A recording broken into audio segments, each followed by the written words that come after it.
Kalau gitu mungkin would be a very fair question. Menurut Mbak Mira, film yang bagus itu apa sih sebenarnya? Gitu. Film yang bagus for me adalah film yang it moves you. It moves you here in your heart and it moves you here.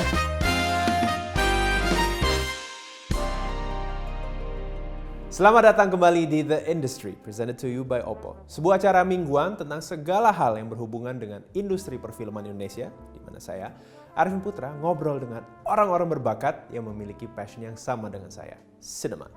So, without further ado, let's roll. Hai Mbak Mira Lesmana, selamat datang di The Industry. Apa kabar? Hai Vin, baik-baik. Kamu gimana? Sendiri juga baik, sehat ya? Alhamdulillah, so far so good. Mbak Mira kan termasuk panutan banyak produser di Indonesia, mungkin malahan juga in the region gitu ya.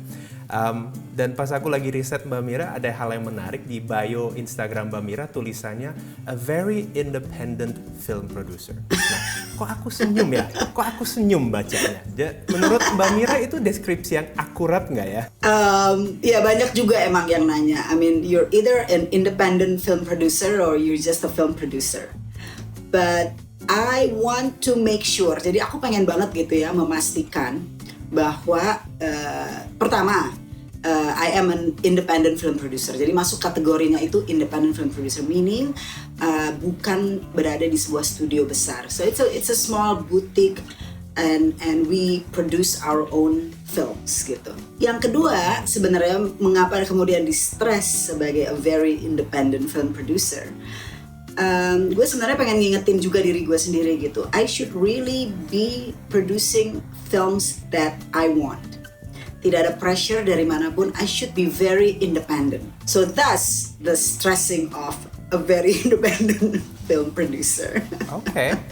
Fair enough, tapi dengan track recordnya Miles dan juga track recordnya Mbak Mira dan Mas Riri juga, bukannya kalian udah masuk kategori studio ya? Nggak bisa dibilang studio karena we don't produce our films dari our own capital. Kita masih menggunakan funding film fund dari berbagai pihak dan kita masih memiliki investor. Okay.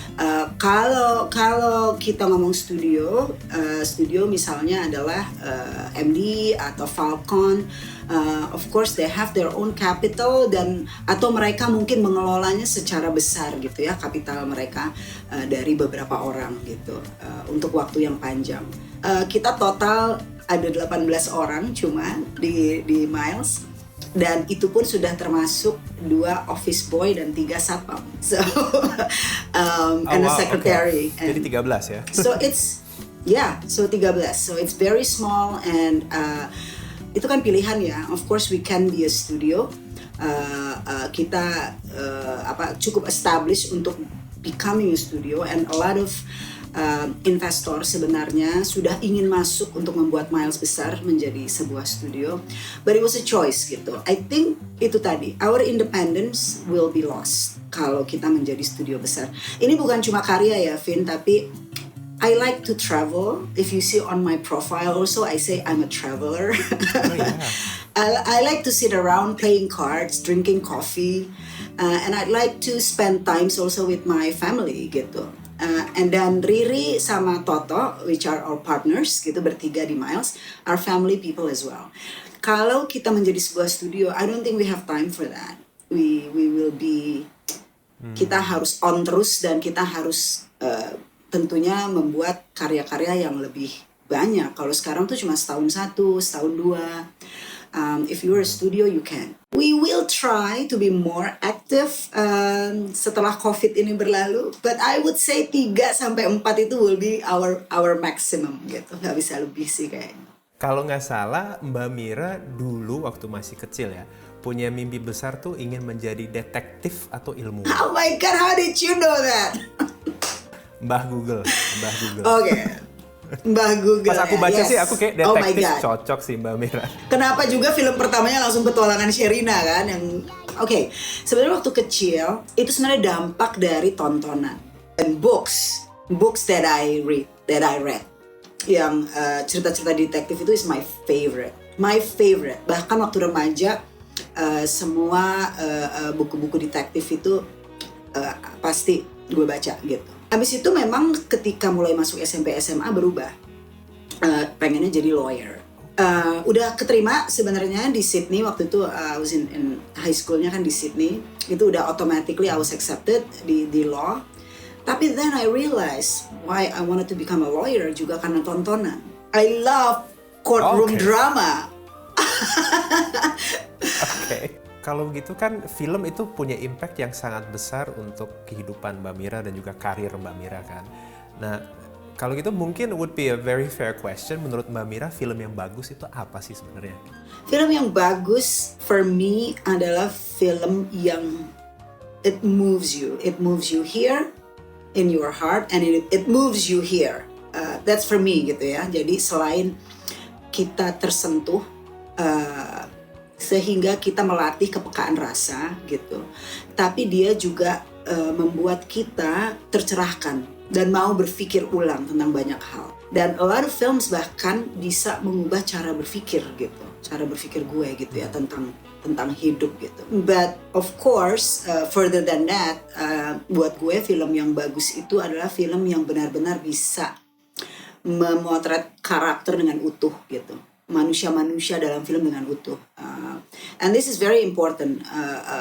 Kalau buat gue, technical itu of course is important gitu. Tapi cerita tentang karakter, tentang manusia, apapun genre-nya, for me that's the most important. Jadi kalau misalnya ada film-film yang bisa betul-betul menceritakan karakter seutuhnya dengan bisa lagi-lagi menyentuh perasaan dan pikiran kita, dan bisa buat kita reflect hari ini, that's a great film. And that's not easy. Mbak Mira kelihatan banget kan kayaknya very very passionate about films ya. Film yang diproduserin maupun film yang ditonton. Selain itu Mbak Mira juga sangat terkenal as a master marketer. Jadi kalau misalnya mempromosikan sebuah film itu Mbak Mira mikirin dari A sampai Z dan juga pinter banget untuk create sebuah hype gitu kan. Ya maksudnya mau film Dengan Cinta kayak Laskar Pelangi, Petualangan Sherina. Mungkin boleh nggak di-share kayak your thought process dan juga mungkin beberapa success stories dalam memasarkan film? I think first of all, I believe promoting your film itu sangat penting karena beberapa hal. Yang pertama, the cost of making a film itu kan tidak murah. Memproduksi sebuah film tidak murah. Lalu orang-orang yang bekerja di dalamnya itu kan juga memberikan begitu banyak waktu, dedikasi untuk bisa menjadikan film ini. And then imagine the actors gitu.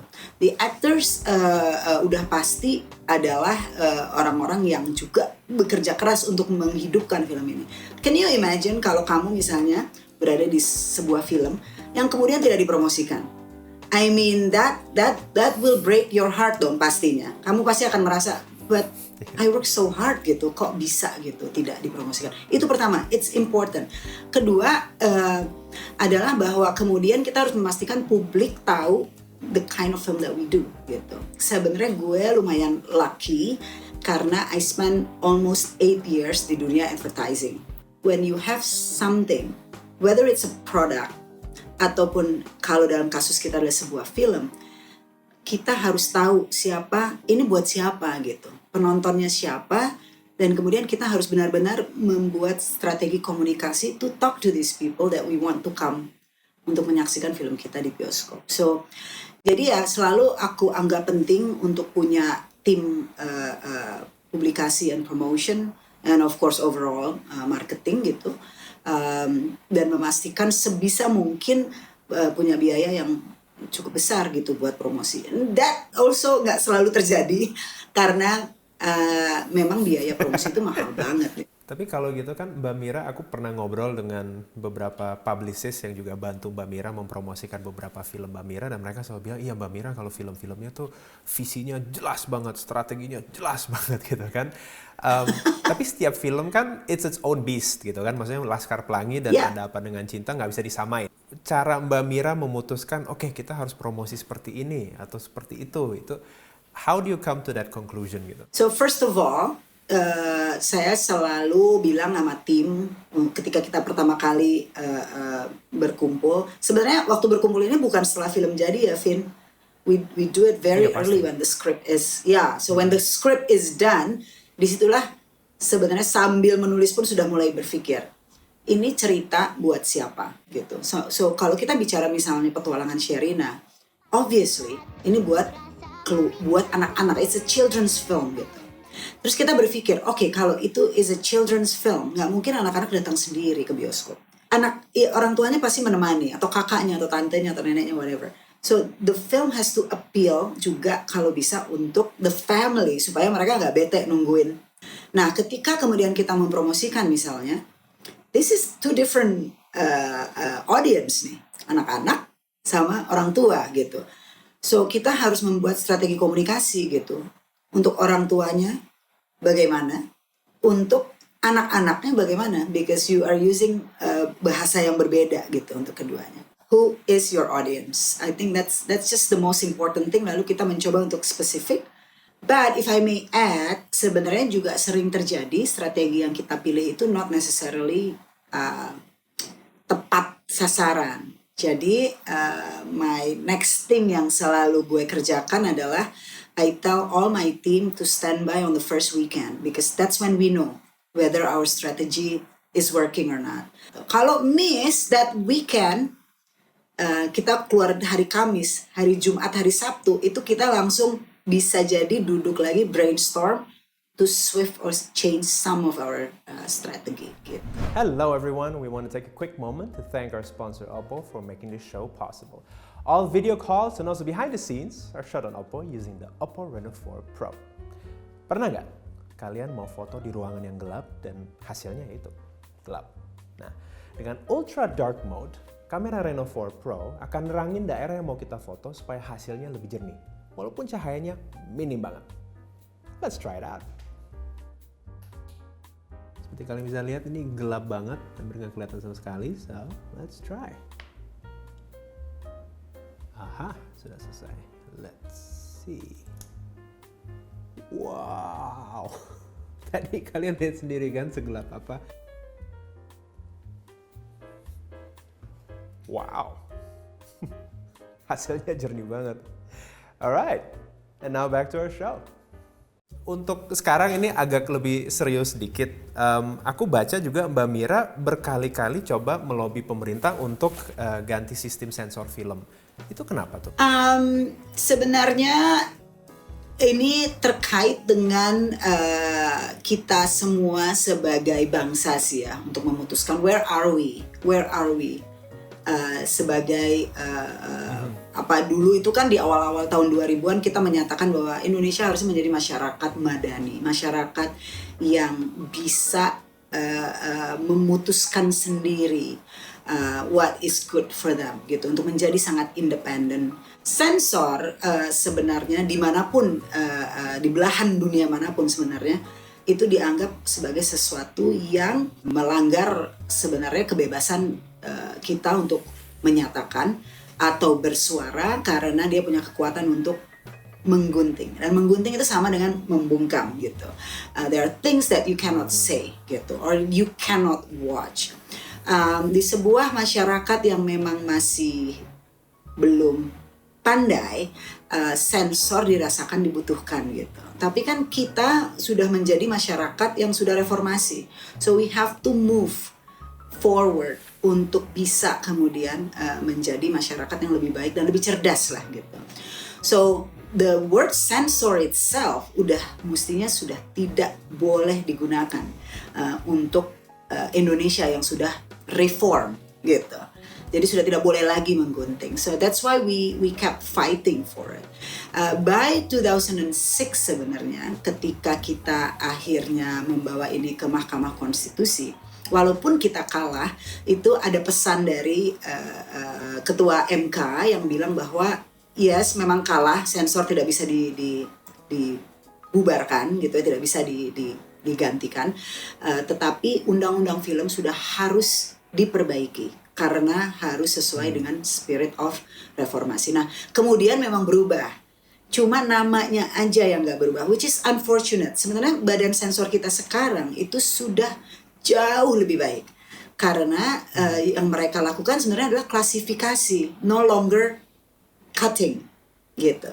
Jadi mereka sekarang udah nggak cutting lagi, Vin. But unfortunately namanya nggak diubah, jadi masih tetap lembaga sensor film. Harusnya namanya sudah menjadi lembaga klasifikasi film. If a film, misalnya aku bikin film nih, dia kasih klasifikasi 17 tahun. Terus saya bilang why? And then we can argue. And we said why? Why is it 17? It should be 15 misalnya gitu ya. Kita nggak punya si 15 unfortunately. 13 gitu ya. Dan mereka akan bilang soalnya misalnya nih ada adegan violence yang darahnya banyak misalnya. Okay, if we can accept that, it's up to the producer nih. Mau di-cut sendiri lalu mendapatkan 13 tahun ke atas atau tetap 17. Tapi mereka nggak boleh gunting. Kalau mau gunting produsernya sendiri yang gunting. So which is a good thing. The only bad thing adalah kemudian mereka masih suka nggak konsisten.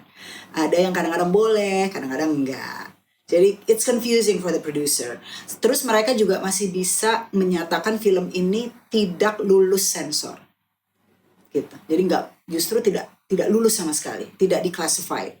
Nggak boleh diputer. Oh, jadi kalau nggak lulus sensor artinya nggak boleh tayang? Yes. Well, minimal ada perubahan dikit ya.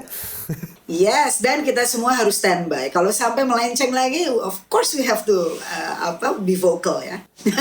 Masih tetap aktivis juga. Mantap, pokoknya keren deh Mbak Mira.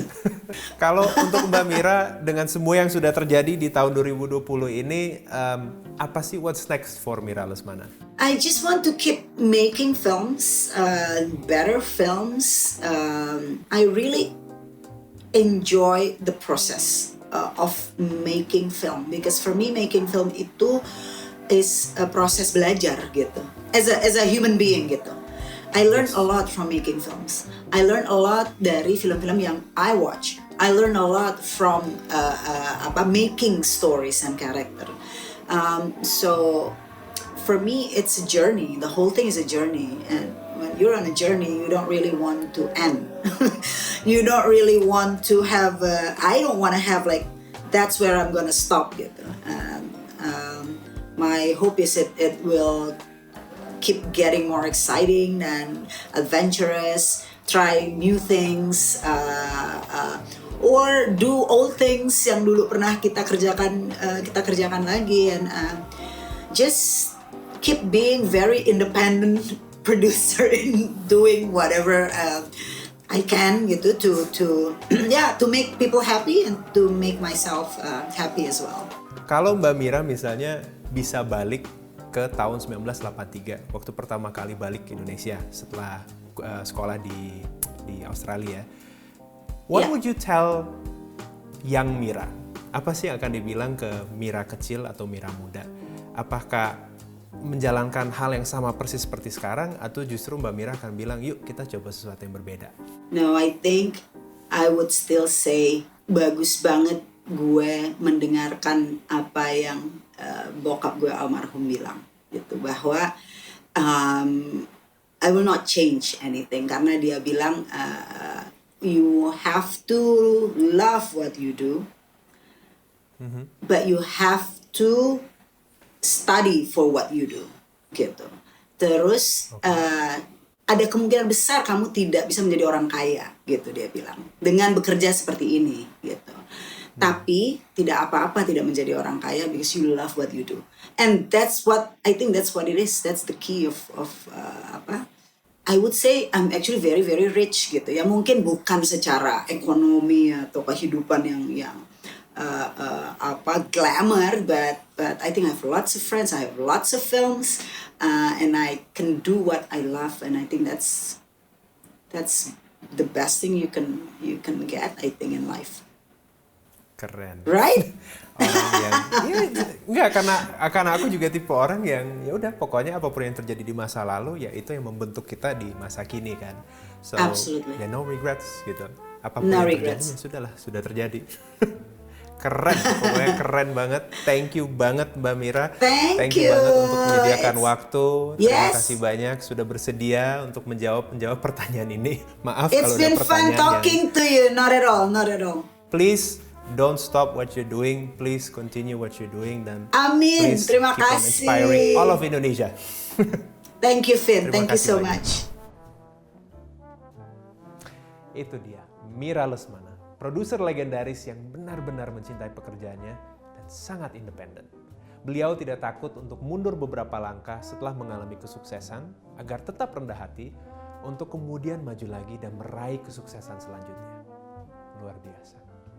Kalau kalian suka episode kali ini, like dan subscribe. Kalau ada pertanyaan atau komentar tambahan, langsung tulis di bawah. Supaya kalian tidak ketinggalan episode selanjutnya dari The Industry, presented to you by Oppo, klik tombol lonceng. And that's it. Thank you to all cinema heads out there. Stay safe, stay healthy, wash your hands, and that's a wrap.